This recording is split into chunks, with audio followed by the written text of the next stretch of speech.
ガンダム試作3号機は OVA 機動戦士ガンダム0083に登場した機体で、地球連邦軍のガンダム開発計画によって開発された一機です。火器管制と機体制御を行うモビルスーツのステイメンとウェポンコンテナをはじめとする武装類で構成されたモビルアーマークラスのアームドベースオーキスで構成された形態デンドロビウムは、モビルスーツとモビルアーマーの性質を併せ持つ大型機動兵器として開発されました。1号機や2号機に比べ汎用性には劣るものの、兵装の構成の幅の広さからいくつかのバリエーション機が存在しています。またガンダム0083の劇中ではベラーズ紛争の終焉とともにベータが抹消されたはずでしたが、後年に本機体の設計思想を引き継いだ機体が登場しています。今回はそんなガンダム試作3号機の系譜について解説させていただきます。一年戦争終結後、地球連邦軍は連邦軍再建計画を始動させます。地球連邦軍はジオンに勝利したものの、未だジオン残党や各サイドに対して連邦政府の優位性を示すために戦力の増強が必要とされていました。そこで再建計画に合わせてアナハイムエレクトロニクス社に協力を依頼したのがガンダム開発計画となっています。時代を見据えた戦力の増強には次世代の戦いの主役となるモビルスーツの高性能化が必須と考えられており、そのベース機として一年戦争勝利の立役者であるガンダムが選ばれました。本計画では開発された機体ごとに異なるコンセプトが追求されており、モビルスーツの高性能化にあたってまずモビルスーツの可能性を探ろうという姿勢が垣間見えます。当初考えられる多数の機能を全て盛り込んだ試作0号機を開発しますが、1機のモビルスーツに多数の機能を詰め込んでもパイロットの負担が大きすぎて使いこなせないと判断され、試作1から4号機が新たに開発されることになります。1号機にはモビルスーツとしての機動力と運動力を搭載、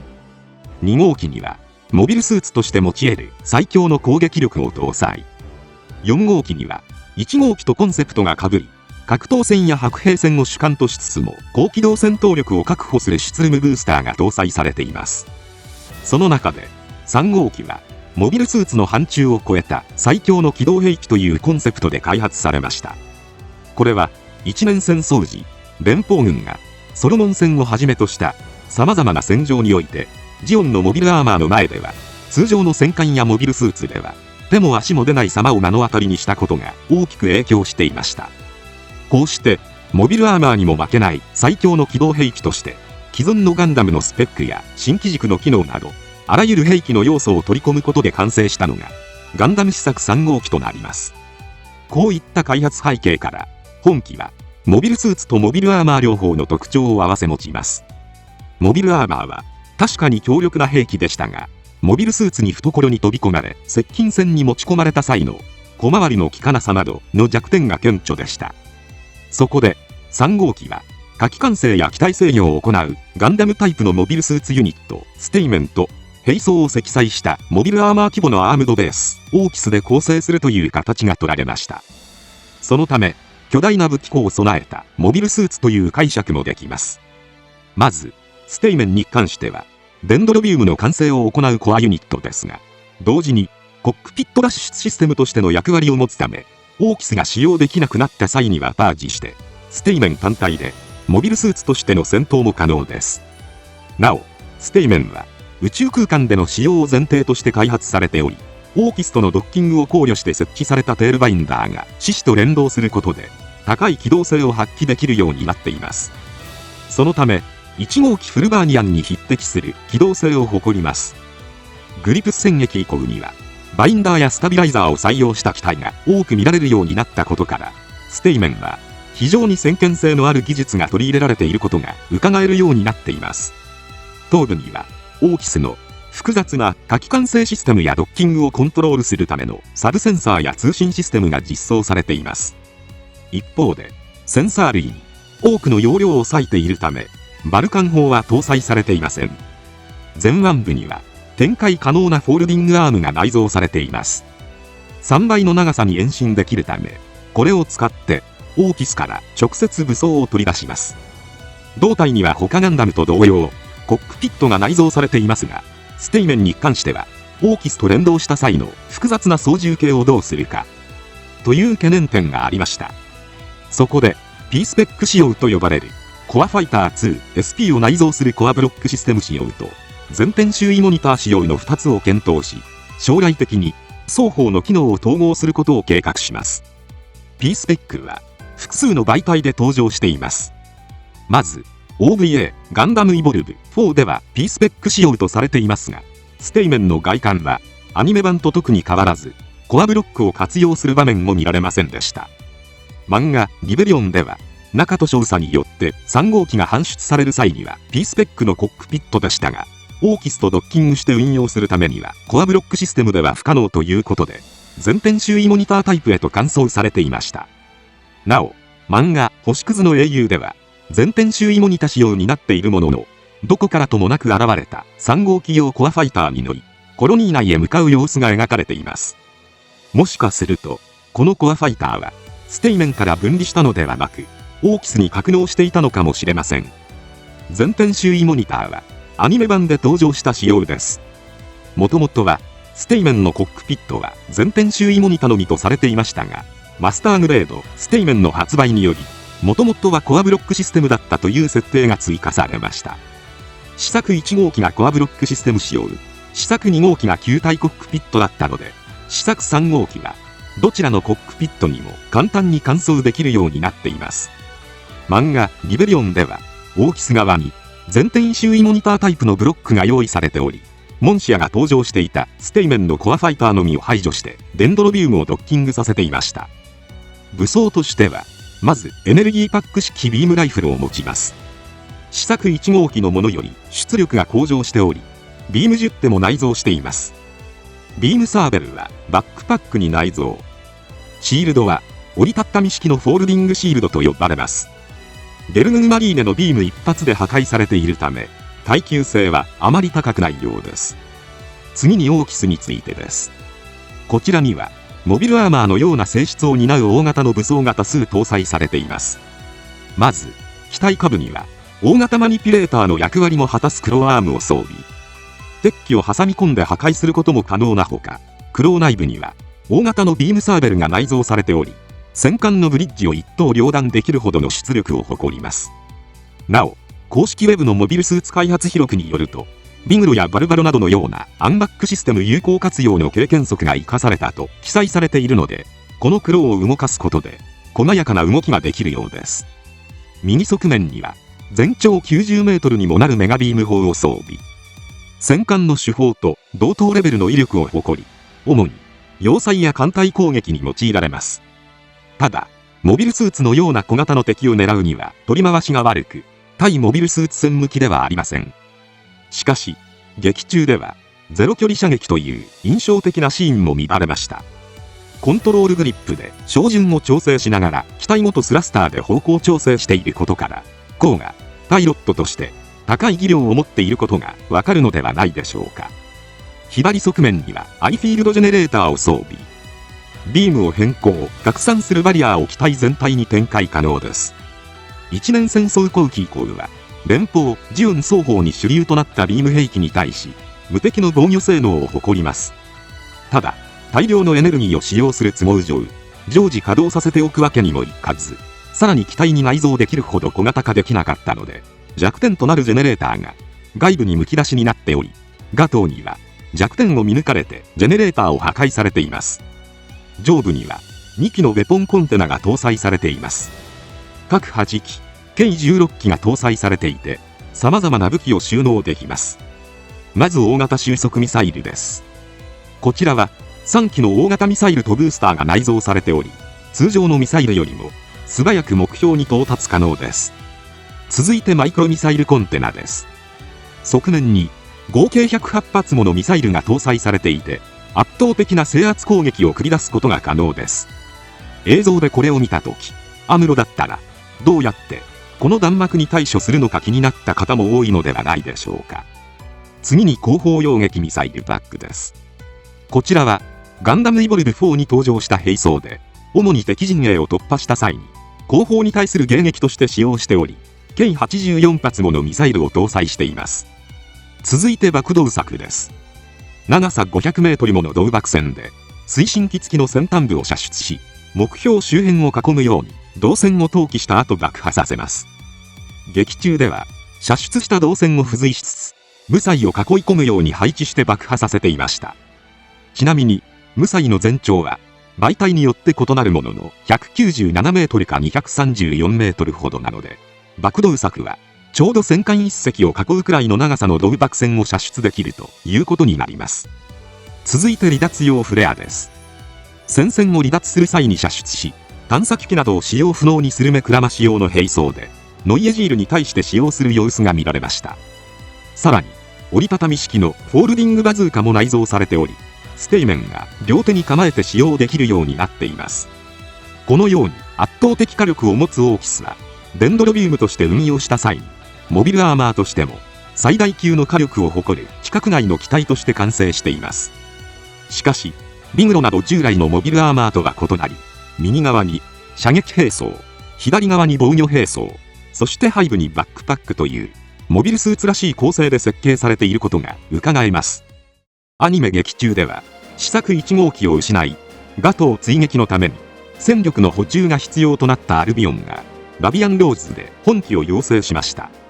当初は連邦の中と少佐によって機体を接収されそうになっていましたが、ベラーズフリートによって輸送中の頃にアイランドイーズが奪取されたことで半ば強奪する形で本機を受領。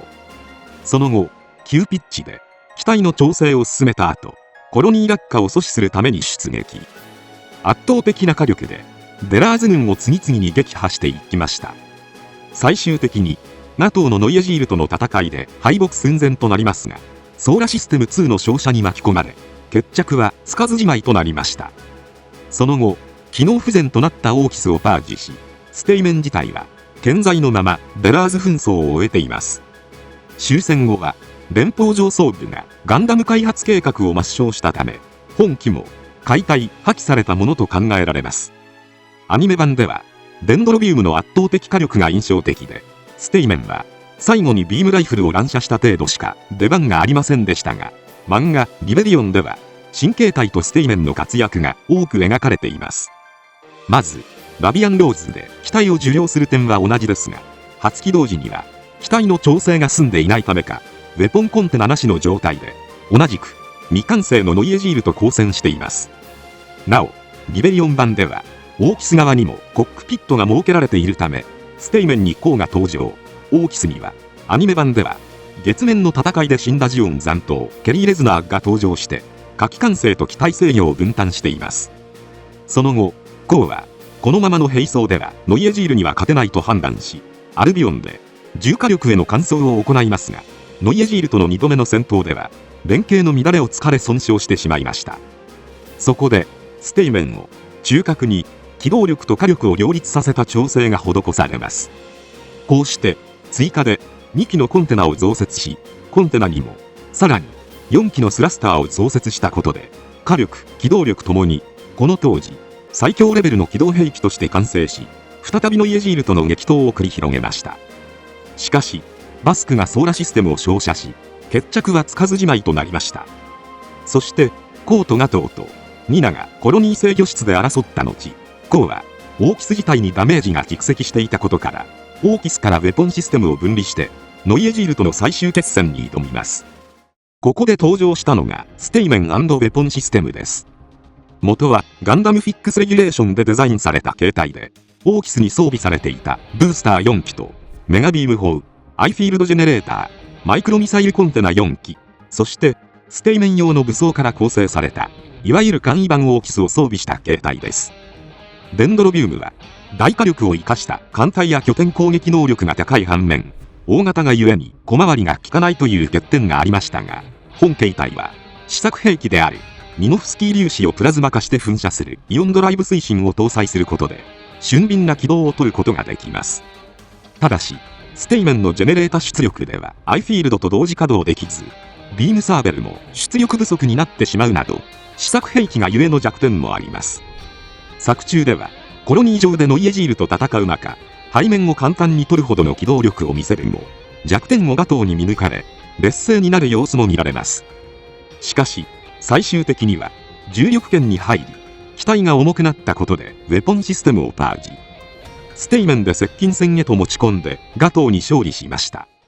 また試作3号機のバリエーション装備としては漫画星屑の英雄でも登場しています。それがガンダム試作3号機デンドロビウムセンターコンテナ装備です。こちらはステイメンを保護するような機種を装着した形態で V 字アンテナしかガンダム要素が見えないからかザクのパイロットから連邦軍のモビルアーマーと呼ばれていました。この機種はマイクロミサイルコンテナになっており、とんでもない軌道で敵を追う優先ミサイルが搭載されています。ミサイルを撃ち切った後はこの装備自体をパージして通常のデンドロビウムになっています。このようなデンドロビウムにはプロトタイプが存在します。まずガンダム試作3号機トライアルプランについてです。こちらは書籍アナハイムジャーナルで設定された機体で、電撃ホビーマガジン2004年8月号で立体化されました。検討段階で提示されたプランの一つとされていて、デンドロビウムがオーキスにステイメンを乗せるイメージなのに対し、こちらはステイメンにオーキスの装備を取り付けるイメージで構成されています。足裏や背面には推進用プロペラントタンクやスタビライザーを搭載。背部にコンテナアームを設けて、そこにミサイル類を内蔵した大型ウェポンコンテナをマウント。さらにシュツルムファウストを内蔵したサブコンテナ2機を搭載し、サブアームで武装を使用します。右腕にはツインビーム砲と大型ビームキャノン、左腕には小型のレドームが装備されています。ステイメンにとりあえず重火器を乗せた感の強い、まさしく試作段階の機体となっています。次にナイトファイターについてです。こちらは電撃ホビーマガジン1999年7月号掲載の企画ソロモンエクスプレスで設定されたデンドロビウムのプロトタイプの一つです。オーキスのコアユニットがステイメンではなくコアファイターになっています。ナイトファイターは宇宙戦闘機とされていますが、実質モビルアーマーと言っても良さそうな感じがします。ここからコアファイターの代わりにステイメンを搭載してデンドロビウムとして完成することになります。次に派生機についてです。まず宇宙世紀の IF シリーズではデンドロビウム2が存在します。こちらは雑誌ゲームやザの読者参加型ゲーム機動戦士ガンダム G ストラテジーにて登場しました。本作では一年戦争末期に連邦軍の試作モビルアーマーが登場するため、モビルスーツ開発士が生死と違う流れになっています。本機はその中でデンドロビウムの量産化を目指したモビルアーマーとされており、ステイメンの代わりに航空機を据えての小型化量産化が図られています。推力を強化しているので大気圏内飛行も可能とされています。モビルアーマーというよりもフルアーマー戦闘機といったイメージでしょうか。続いて0083本編の流れを組む作品における後年の派生機です。ガンダム開発計画が抹消されたため、試作3号機の純粋な後継機は存在していません。まずデルフィニウムについてです。本機は0089を描いた漫画機動戦士ガンダムバルプルギスに登場しました。本機は地球連邦軍極秘特務機関嵐に配備されていた機体で、封印されたはずのデンドロビウムを元にしたコピー品とされており、アナハイムエレクトロニクスは開発から退けられているので、未解決の技術的課題が多い失敗作とされています。アナハイムエレクトロニクスでデンドロビウム開発に関わっていたエンジニアの一部に極秘協力させて、デンドロビウムのコピー品を作ったという感じでしょうか。コアユニットはステイメンではなくフルアーマーガンダムタイプのモビルスーツとなっています。ムーバブルフレームを用いた変形機構を持つなど最新機らしさを見られる反面、コアモビルスーツの合体には別の機体で補助を行う必要があるなど、デンドロビウムの技術が失われていることを感じさせます。次にクレベナールについてです。本機は0096を舞台とした作品トワイライトアクシズに登場しました。ガンダム AN01 トリスタンをコアユニットにした機体で、同小説では記録上は抹消されながらも影響を与え続けた末裔とされているため、デンドロビウムの魅力に取りつかれた技術者が作り出した機体だと思われます。とはいえドッキング中はトリスタンの両腕が使えず、アイフィールドジェネレーターもなく、ミサイルを減らしてビームキャノンを増やしているので、武装構成も異なるため、こちらもデンドロビウムの技術が一度は抹消されたことが伺える構成になっています。ということで以上、ガンダム試作3号機の系譜でした。余談ですが、ステイメントは花のおしべという意味を持っており、デンドロビウムを花に見立てた際にその中心部にあたる存在として位置づけられているという解釈ができるようになっています。今回は以上となります。チャンネル登録されるかはお任せいたしますので、もしよければ、もう一本動画を見ていただければ、とても嬉しいです。最後までご視聴いただき、ありがとうございました。